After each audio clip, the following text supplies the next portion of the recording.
line so that I want to, because she's getting pretty good at the trot now, right? I mean, she's relaxing in it. She's putting her head down. So that tells me it's time to go ahead and ask for the canter. And there might be some emotion at first, but we just work her through it just like we did with the trot, right?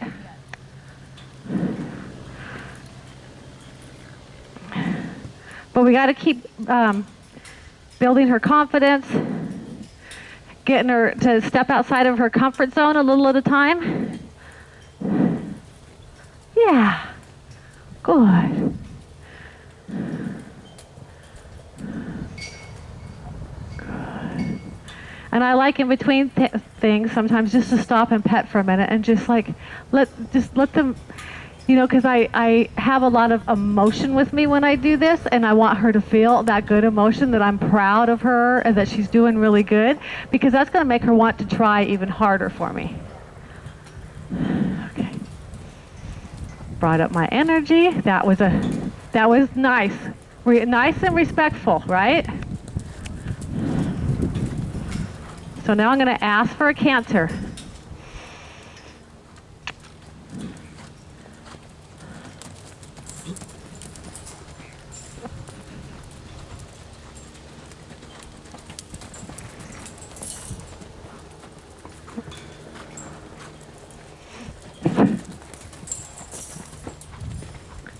So if she happens to get excited like she did at the trot before, we'll just slow her down again. And I don't care that she's breaking gait right now. I care that she's not getting too emotional.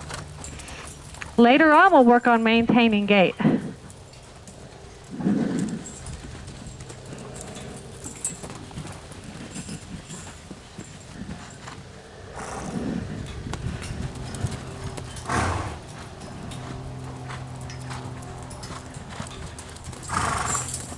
So I'm just going to walk towards her hind end a little bit like I do.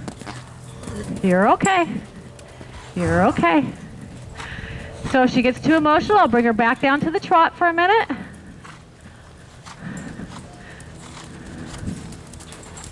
That time she offered the canter. So she's trying to work through it right now.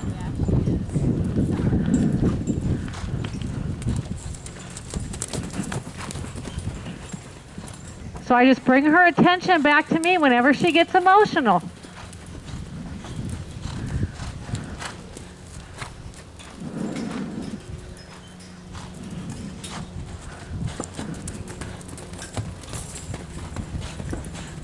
You're okay, you're okay. Now I'm going to bump her. Say, hey, we don't need to go there. We don't need to go there. So this is where she really lacks emotional fitness.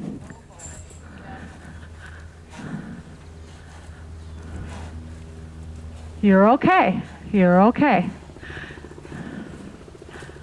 But when we first started with her, she had that at the trot.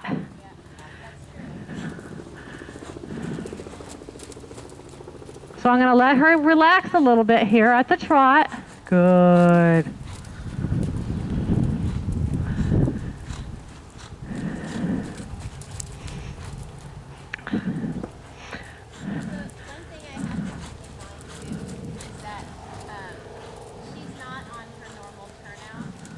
Yeah. And I haven't asked her to canter in a really long time. So what I'm going to do is... the worst. Yeah. Yeah, but we're just building her emotional fitness. Yeah. So that gave me an idea of where her emotional fitness is at the canter. So there's different things I can do depending on how she's going to respond. So... I'm going to try to be looking for a little bit of relaxation. I'm going to try to have her not go there, like maybe to bring her back down to a trot before she escalates. So I'm going to slowly ask for a canter. Good. I have to make sure I'm very relaxed in my body. I'm going to bring her back down to a trot. Wait for a little bit of relaxation before I ask again. Yeah, good girl. Good girl. And I don't mind that she even came down to a walk because she's trying to find relaxation.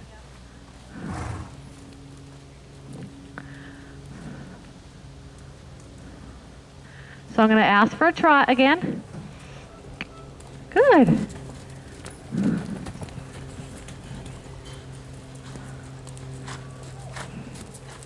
Now I want her to relax a little bit before I ask her back into the canter. Otherwise, I'm not setting it up for success.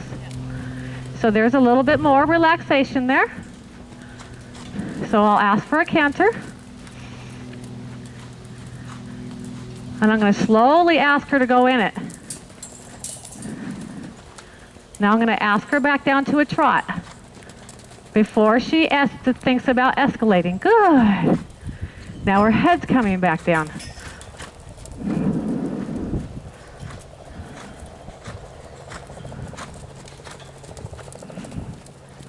Good girl. See how she's trying to bring her own emotions back down. So I'm just going to be asking for a few strides at the canter, depending on how she is. Bring her back down to a trot and let her find her way to regulate her own emotions there. Good. Good girl. So I'm going to slowly ask her back into a canter.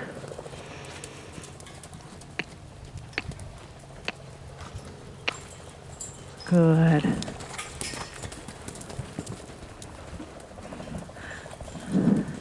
And I'm going to ask her back down. She was even licking her lips right there. Ask her back down to a trot so she learns to regulate.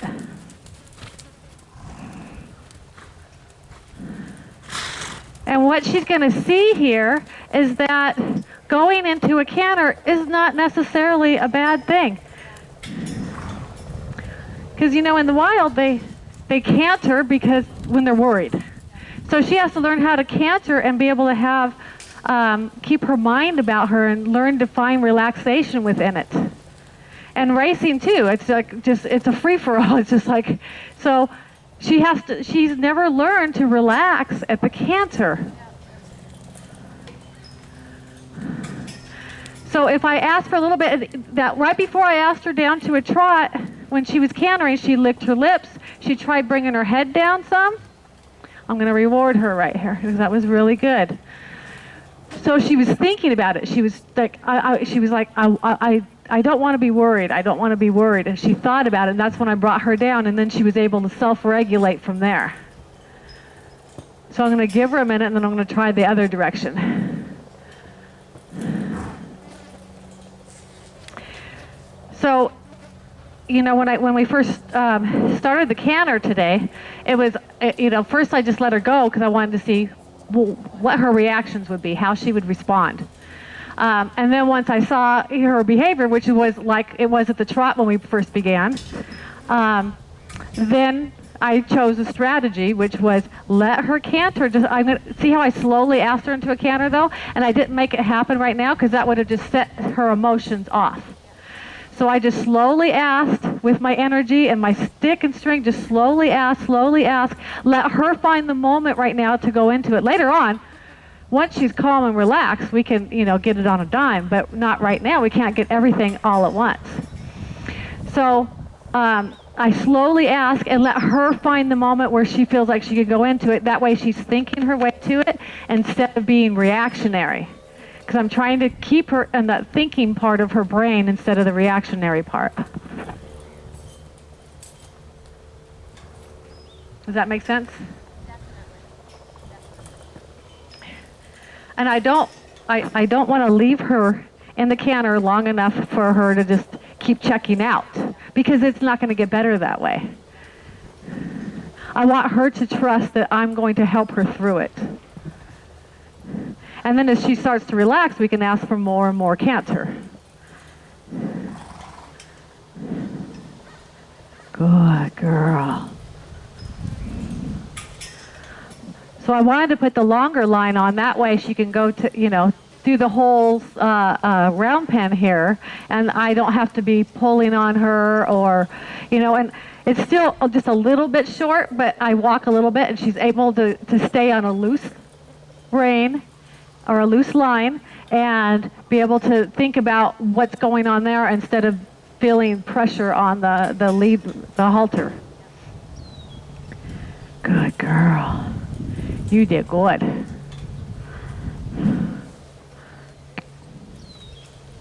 Good. And then I was letting her go back down to the trot until there was relaxation again.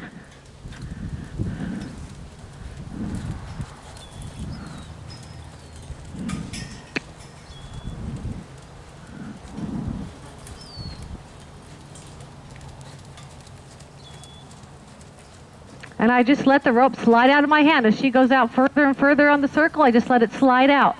I don't want to accidentally send her mixed signals by the rope getting tight and it pulling on the halter and her her wondering what it is that I want.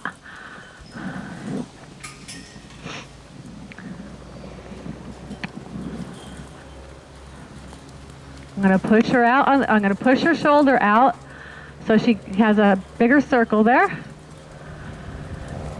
Good. Now I'm going to ask for a canter. And I don't care when she goes into it. I'm just going to keep asking till she can do it. Ask her back down. I can put pressure in front of her like that. I exhale. Good. You don't need to go there. You don't need to go there.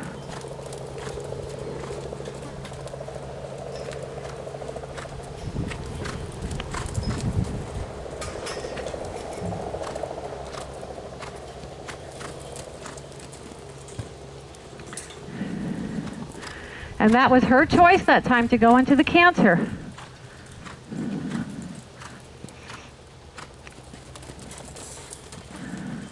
But if I can ask her real softly to go into the canter, then I'm not adding to the worry.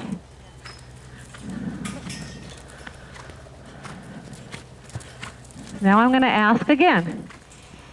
Slowly lifting my stick. Put it down when she goes. You don't need to go there. That time she offered the canter again. I wanted her to go back down to a trot after that because she lowered her head in the canter. So she's trying to find that relaxation there that we've been teaching her. Good girl. Good. Put the stick in front to slow her down. I can wiggle the rope too if I need to. I can bring it in a little bit. Good girl. I'm going to give her a break right there because that was very nice. She's trying really hard to not get emotional. And did you see that when she was putting her head down at the canter? So when she did that, I wanted to slowly bring her back down to a stop and reward that, saying, yes, that's what we want. That was good. Good.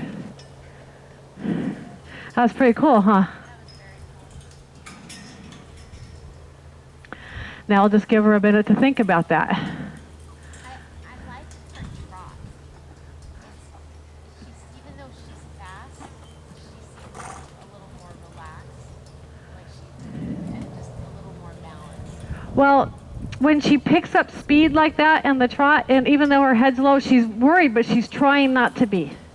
Because she knows I'm going to ask her into a canter again. And she's kind of thinking about it, and then sometimes she'll just go ahead and go into it before I even ask. And she's just trying to do it without the worry. And then a pebble kicks up, and then she goes, "Oh my God, I'm gonna die! I knew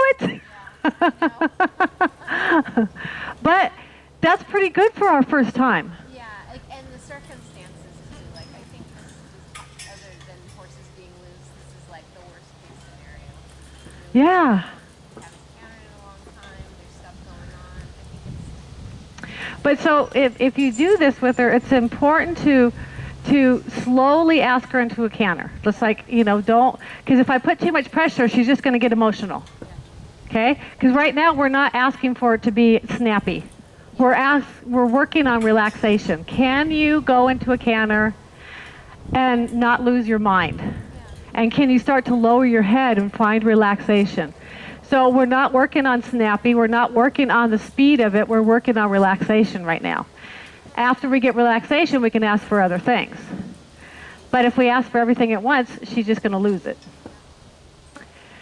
And then if I get several strides where it's just really nice, then I want her to come back down to a trot so she can go, because that way she's going, oh, I cantered and I lived through it. Nothing bad happened. I didn't have to get emotional. So I want her to have a lot of those experiences of cantering a little bit, going back down to a trot, cantering a little bit, going back down to a trot, so she goes, oh, I don't have to get emotional when I go into a canter.